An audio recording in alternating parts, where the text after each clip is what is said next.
Hi everyone, I'm Cheryl Butler, and you're listening to the Mighty Mommy's Quick and Dirty Tips podcast, which will help make your life as a parent a little bit easier and a lot more fun. Welcome! Today's episode is number 391, 5 back-to-school necessities that you can't buy in a store because, yes, it's that time of year once again, back to school. As summer winds down, parents and children have to gear up for a brand new school year. While most school districts provide plenty of helpful school supply lists for kids to start off their new school year, like number 2 pencils, binders and organizers, scientific calculators, and everything in between, there are also some very important items that can't be purchased. Mighty Mommy shares 5 things that your kids really need for this upcoming school year that you won't find in the back-to-school aisles. But first, being a mom often means juggling more than one thing at a time, especially as we transition from summer to back to school. Number 1, patience. The one tool that all parents need, no matter the time of year, is patience. And if you have it, then you and your kids can have an A-plus school year. Summertime causes us all, parents and kids alike, to go into relaxation mode.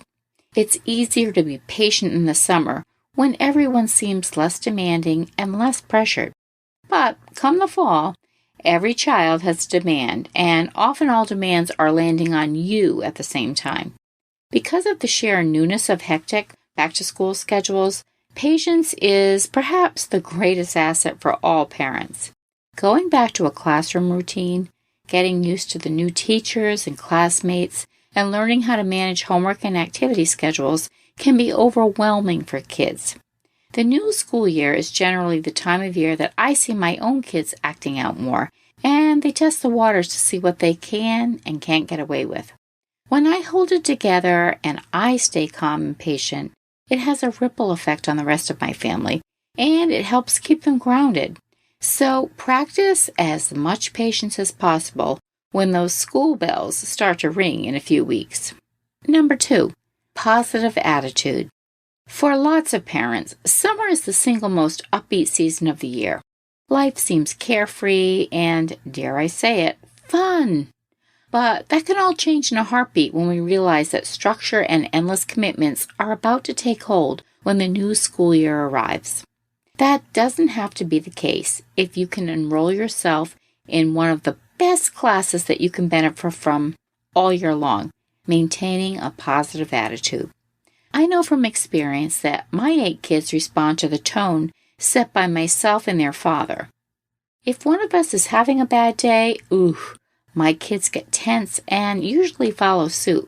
But when we lighten up, joke around, and find something positive to focus on in the midst of all the fall chaos or anything else that is causing us strain, it teaches our children to do the same. So practicing to be positive is definitely a choice that you make as a person and a parent. One of the best pieces of parenting advice that I received years ago from my own mom was that no matter what you do, try and share a smile with your kids every single day. It's an instant way to make them feel loved. And number 3, keep an organized home. An important skill that will help your children as they grow, as well as when they leave the nest entirely, is learning to stay organized.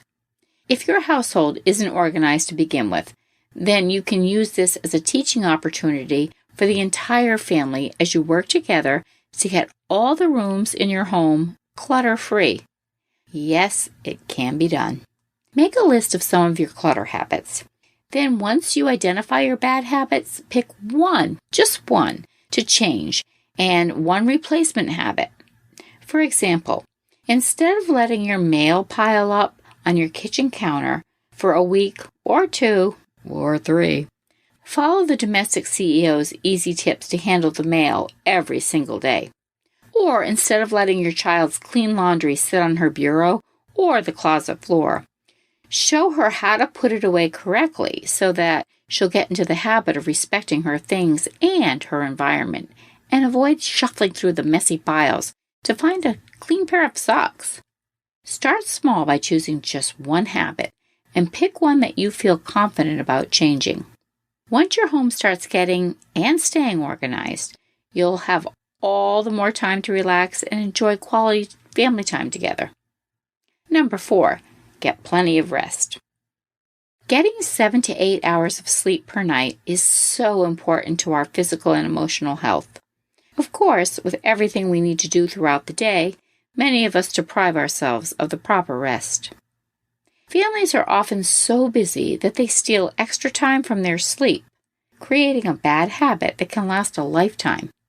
By establishing a regular bedtime for yourself and your kids, I don't care how old they are, you'll be setting up a very important habit that will not only benefit your kids throughout the school year, but will carry over into your child's adulthood. For example, if your 10th grader loves to leave school projects until the last minute, figuring he can pull late nights on a regular basis to get the job done, it's time to make a change. Establish a family habit that homework, including projects, and your own professional deadlines, I'm listening too, must be completed by 9 p.m. the night before they are due. No excuses. You'll set a positive guideline for your entire family once that 9 p.m. time arrives. If the school science experiment is still not done, and the review of your company's payroll policy is not even close to being rectified, it's going to have to wait until the following day. No one in the family wants to squirm under pressure when deadline isn't met. So set the example yourself by completing work and home tasks on time so your family will follow. And number 5, give you and your family a full tank. Today's kids live very full and scheduled lives. While there's nothing wrong with that, it's also important to learn that we all need downtime on a regular basis to recharge our batteries.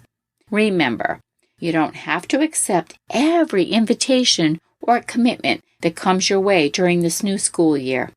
Get into the habit of incorporating time for self each and every week for all members of the family.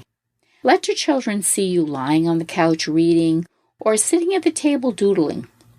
Take walks at the beach or in the park together. When our kids and other family members see us creating regular me time, it teaches them the important lesson that it's not selfish to step away from our harried schedules to refuel our tanks, but rather that it's vital to our overall healthy well-being. How do you prepare your family for the new school year? Share your thoughts in the comments section at quickanddirtytips.com/mighty-mommy or post your ideas on the Mighty Mommy Facebook page.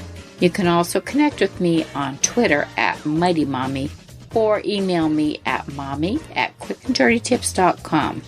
Wishing you an easy transition from summer to back to school. Thanks for listening, and until next time, happy parenting.